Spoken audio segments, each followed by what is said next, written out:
안녕하세요 여러분, 인천의사입니다. 자, 오늘은 여러분께서 이제 궁금하신 점이 있거든요. 핫 이슈에 대해서 말씀을 나누도록 하겠습니다. 이인철 변호사의 핫 이슈 지금 시작합니다. 오늘은 어떤 문제에 대해서 말씀하실 건가요? 오늘은 최근 상담이 늘어나고 있는 네. 위장이혼, 네. 서류상 이혼에 대해서 궁금한 점을 여쭤보도록 하겠습니다. 네, 많은 분들이 궁금해 하시더라고요. 네네. 부부가 서류상 위장 이혼을 하는 이유가 무엇입니까? 뭐 여러 가지 이유가 있을 수가 있는데요. 일단은 첫째는 이제 재산을 좀 지키고 싶어서 이제 위장 이혼하는 경우가 있어요. 예를 들어서 남편이 사업을 하는데 본인 명의로 이제 아파트가 하나 있는 거예요. 근데 이제 뭐 사업을 하다 보면은 여러 가지 사업이 잘 될 때도 있지만 어려울 때도 있잖아요. 빚이 많아졌어요. 근데 아파트 하나는 이제 애들하고 이제 다 같이 살고 있는데 그것도 마저 날아가게 생겼으니까 이거를 지키려고 하는 거예요. 근데 이제 채권자들은 거기에 대해서 이제 호시탐탐 이제 당연히 아파트를 이제 뭐 압류를 하려고 하고 있고, 그럴 경우에 이렇게 생각하는 거죠. 가만히 있으면 이 아파트를 뺏기잖아요. 근데 만약에 이 아파트를 아내 명의로 해주면 어떻게 될까?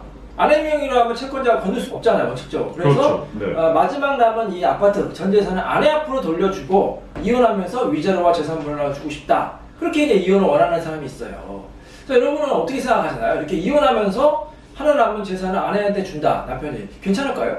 재산분할이 제대로 되면은 아내 명의로 가는 거니까 어차피 압류가 안 되고 그러면은 그 사람이 생각했을 땐 가장 좋은 방법일 좋은 방법이라고 생각을 하죠. 그렇죠. 우리 남성분은 어떻게 생각하세요? 사실 명의 기준이기 때문에 네. 어떻게 보면 이건 재산을 은닉하는 거잖아요. 네. 아까 말씀하셨지만 네. 그래서 사회행위나 이런 거에 해당되지는 않을까요? 좋은 지적이셨는데 맞아요. 원칙적으로는 이제 전 재산을 뭐 아내 앞으로 돌릴 수도 있습니다. 이혼하면서 정상적인 이혼이라면 그건 당사자가 합의하기 나름이에요. 협의를 할 때도 뭐 전 재산을 아내한테 이제 뭐 재산분할 준다 이렇게 해도 누가 뭐라고 하겠습니까? 재판에도 마찬가지예요. 재판 중간에 조정이나 뭐 화해를 할 수가 있잖아요. 그 경우에 남편이 나는 앞으로 충분히 돈을 벌 수 있기 때문에 전 재산 아내 앞으로 해주겠다. 당사자 간에 동의하면 법원에서도 뭐 굳이 반대할 필요가 없기 때문에 이전이 되는데, 원칙적으로 이렇게 이제 그 채권자가 많은 경우에는 전 재산을 돌리면 무슨 문제가 생기냐면 사행위 취소송이 들어올 수가 있어요. 자, 일반적으로 재산분할은 몇 대 몇인가요? 5대5입니다. 보통 5대5죠. 네. 근데 이 경우에는 5대5가 아니라 거의 100대 0으로 다 아내 앞으로 주는 거 아닙니까? 그렇기 때문에 그 50%를 초과하는 부분은 사행위가 된다는 거예요. 모든 부분이 다 사행위로 취소가 되는 게 아니라 50%까지는 유효해요. 아내 앞으로 위자료와 재산분할 주는 부분은 50%까지는 유효하지만 50%를 넘어서 뭐 70%, 80% 넘는 부분에 대해서 사행위가 되기 때문에 취소될 수 있다. 이렇게 보시면 되겠어요. 그래서 아내 앞으로 해주고 싶은 마음은 이해가 되지만 다른 채권자들을 해서 너무 무리하게 하면 문제가 될 수 있다. 특히 협의를 할 경우에 더 문제가 됩니다. 당사자 간에 그냥 간단히 협의를 할 경우에 전 재산을 줄 경우에는 채권자에 당연히 사행위 취소 들어와요. 하지만 정식적으로 이제 판결을 받았는데 뭐 아내가 기회도가 정말 많을 수가 있잖아요. 그래서 뭐 아내 앞으로 60에서 70% 판결을 받았다. 그럴 경우에는 어느 정도 이제 그 재산을 지킬 수가 있겠죠. 물론 이제 그 경우도 따져봐서 이게 사행인지 아닌지를 여러 가지 따져봐야겠지만, 그래도 정말로 재산을 좀 지키고 싶다면 당사자 간의 쉬운 합의보다는 정식으로 법원에 판결을 받는 게 어떻게 보면 당사자한테 유리할 수 있다, 이렇게 보시면 되겠습니다. 자, 두 번째는 뭐가 있냐면 이 세금을 또 회피하기 위해서 위장 이혼하는 경우, 요즘에 세금 많이 늘어났죠. 이 부동산 같은 경우 특히 집이 두 채 있는 경우에 1가구 2주택이라는 말 들어보셨죠? 1가구 2주택일 경우에는 세금을 어떻게 낼까요? 세금을 엄청 많이 중과세가 되잖아요. 근데 만약에 이혼을 하게 됐다 그러면 어떻게 되죠? 집이 두 개가 있었는데도 이혼을 해서 남편하고 아내가 각각 있다 그러면 1가구 2주택이에요, 1주택이에요? 1주택. 1주택이 되는 거죠. 가구가 분리가 되는 거죠, 이혼하면. 그래서 1가구 2주택이 되기 때문에 세금적으로 유리한 측면이 있어요. 그래서 이 절세 목적으로, 좀 나쁘게 말하면 세금을 회피하기 위한 목적으로 위장 이혼을 하는 경우가 있어요. 자, 이 경우에는 유효할까요? 이것도 문제는 될 것 같은데요. 이제 이런 경우에 분쟁이 많은데, 이제 국세청에서는 이거 위장 이혼이다. 그래서 이제 세금을 내야 된다고 주장하겠지만 당사자는 뭐라고 주장하겠어요? 아니다. 아니다. 우리는 이혼했다. 그냥 이혼한 거다. 그렇게 주장하는데 이게 결국에는 이 부부가 위장 이혼 한 거냐 아니냐 가지고 따지게 되는데, 자, 그럼 어떤 경우에 위장 이혼이 되고 어떤 경우에 안 될까요? 결국 증거 싸움이 아니겠습니까? 자, 어떤 증거들이 있을까요? 여러 가지 정황 증거가 있겠죠. 위장 이혼하면 뭐가 달라질까요? 일반적인 이혼보다.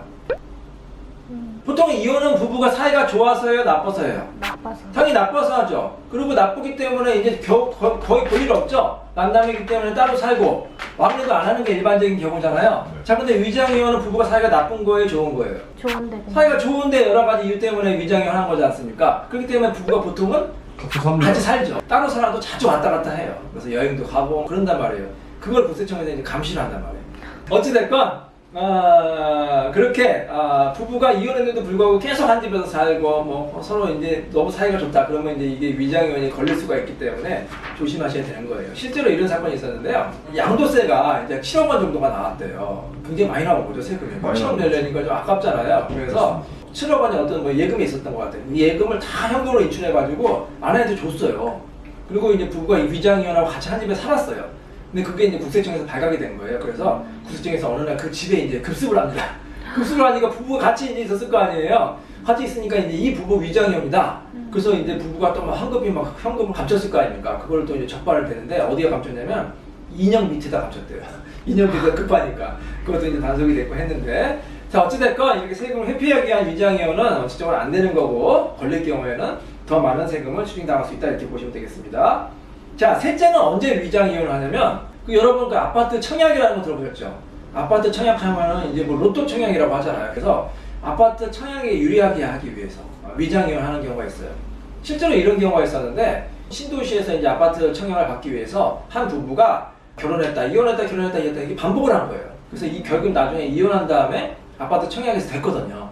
이게 높은 점수를 받을 수가 있잖아요. 그래서 이제 위장이혼 한 다음에 아파트 청약하는 경우가 있어요. 자, 이 경우에는 괜찮을까요? 이것도 문제가. 이것도 문제가 되겠죠, 당연히. 나중에 이제 당국에서 알게 되면은 예. 이 청약받은 이 주택을 예. 청약이 취소될 수도 있을 것 같습니다. 그렇죠. 이 주택 공급 질서 교란행위죄로 인정이 되면 최대 뭐 징역 3년형, 3,000명의 벌금형이 될 수 있고 또 최대 10년 동안 이제 주택 청약 자격이 제한된다고 하니까 절대 이런 행동을 하면 안 되겠습니다. 마지막 이유는 뭐냐면 이것도 좀 짠한 이유인데 자녀 때문에 이혼하는 경우가 있어요. 왜 예전에 그 한부모 가정 뭐 사회 약자, 배려자 전형 이런 게 있었잖아요. 그래서 뭐 특목고라든지 대학에서 이혼한 가정을 조금 이제 그 혜택을 주는 그런 제도가 있었어요. 그래서 자녀를 좋은 대학에, 좋은 학교에 입학시키기 위해서 자녀를 위해서 하는 경우 있고 또 심지어 이런 경우도 있어요. 자녀를 유학을 보내는데 유학 생활이 오래 길다 보면 이 비자가 연장되기가 힘들잖아요. 그럴 경우에 현지인하고 결혼하면 이 비자를 쉽게 받을 수가 있잖아요. 그래서 캐나다 가서 한국에 있는 남편하고는 이제 서류상 이혼을 하고 현지인하고 가짜로 결혼을 하는 경우에서 혼인신고 이 비자 연장 때문에 유전교로. 네, 참 자녀 유학 때문에 부부가 이혼까지 하고 가짜로 결혼까지 해야 되는 씁쓸하긴 합니다만 그럴 경우에도 이제 위장 이혼이 될 수가 있고 자녀를 이제 좋은 대학이나 학교에 입학시키기 위해서 위장이할 경우에는 업무방해죄가 되니까 그것도 주의하시기 바랍니다. 만약에 가짜로 혼인하면 어떻게 돼요? 그거는 유효의 무효예요. 두 사람이 결혼할 생각도 없는데 뭐 국적을 취득하기 위해서라든지 아니면 아파트 청약할 경우 그런 건 무효죠. 혼인 무효가 된단 말이에요. 네네. 그럼 이혼도 비슷한 논리로 가짜로 이혼한 경우 무효가 될까요? 바로? 그건 조금 힘들지 않나요? 네, 달라요. 혼인 무효하고 이혼 무효 완전 달라요. 혼인 무효는 결혼할 생각이 없으면 당연 무효거든요. 하지만 이혼은 당연 무효가 아니라 당연 유효입니다. 원칙적으로 유효가 되는 거예요. 예외적으로 이제 그 이혼 무효 소송이나 이혼 취소 소송을 해야만 이제 무효가 될 수 있는데 취소가 될 수 있는데 굉장히 어려워요. 일반적으로 한번 이혼, 서류상의 이혼이 되면은 다시 되돌리기 어렵다. 자, 근데 이럴 수가 있겠죠? 예를 들어서 어느 날 이 남편이 사업을 하는 남편이 아내를 찾아왔어요.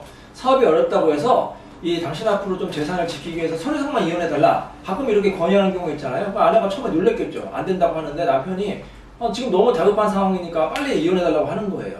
그래서 아내가 남편을 믿고 그냥 서류상 이혼을 해줬어요. 그래서 이제 이혼한 다음에 이제 남편하고 이제 좀 의심을 이제 피하기 위해서 따로 이제 살았는데 당연히 남편이 이제 뭐 주말마다 막내를 했겠죠. 몇 달 지나고 나서 막내가 좀 뜸해진 거예요. 아예 1년 지나고는 남편이 안 왔어요. 아내가 좀 이상했겠죠. 그래서 남편은 뒤를 딱 밟아보니까 아니나 다를까 남편이 다른 여성과 동거를 하고 있었던 거예요. 자, 이렇게 만약에 서류상 이혼을 했는데 남편이나 아내가 다른 여성을 만나고 있다. 자, 문제 삼을 수 있을까요? 위자료 청구할 수 있을까요? 이혼 후에는 힘들지 않나요? 네.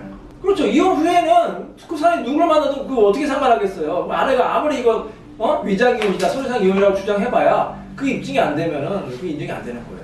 억울하겠네요. 억울하죠. 아내 입장에서는. 그러니까 서류상 이혼할 때는 정말 조심하셔야 돼요. 이럴 수가 있어요.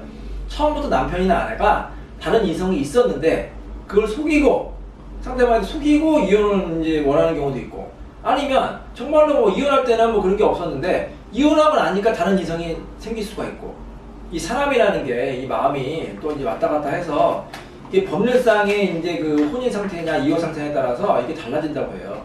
실제로 뭐 아무리 위장 이혼이라고 하더라도 법률상 이혼이 딱 돼 있으면은 이게 마음이 조금 뭐 구속력이 없어지기 때문에 다른 이성이 접근할 경우에 유혹이 쉽게 노출될 수 있다는 거죠, 심리가. 그래서 서류상 이혼이 진짜 이혼이 될 수 있다. 이걸 꼭 기억하시고 가끔 이제 상담 받으러 오세요. 저희 사무실에서 또 서류상 이혼하고 싶습니다. 이거 하면 제가 꼭 말씀드려요. 이거는 저희가 서류상 이혼은 도와드릴 수 없지만 정말로 서류상 이혼하고 싶으면 이렇게 생각하시라. 우리 그 당신들 부부는 가짜로 이혼하는 게 아니라 진짜로 이혼하는 거다. 이렇게 생각하고 진행을 하시라. 왜냐하면 서류상 이혼은 법률적으로 유효하고 또 나중에 문제가 돼도 그걸 되돌릴 수가 없기 때문에 서류상 이혼은 안 하는 게 좋겠지만 서류상 이혼을 하시는 분은 이게 정말로 나는 이혼을 한다. 이렇게 이제 각오하시고 이혼을 진행하셔야 된다는 말씀이에요. 아시겠죠? 오늘 이제 서류상 이혼에 대해서 이제 말씀을 드렸는데 앞에 이제 사례도 말씀드렸지만 서류상 이혼 뭐 여러 가지 이유가 있겠죠. 뭐 세금 문제라든지 뭐 자녀 문제 여러 가지 이유가 있겠지만 여러분 이렇게 생각해 보세요. 뭐 2억 정도를 절약하기 위해서 정말로 내가 그동안 지켜왔던 가정을 깨는 게 맞는지 아닌지 한번 신중하게 생각해 보시고 또 중요한 것은 뭐다? 서류상 이혼은 정말로 이혼이 되는 거예요. 법적으로 이혼이 되는 거기 때문에 이혼도 각오하시고 진행하셔야 된다는 것을 꼭 말씀드리고 싶습니다.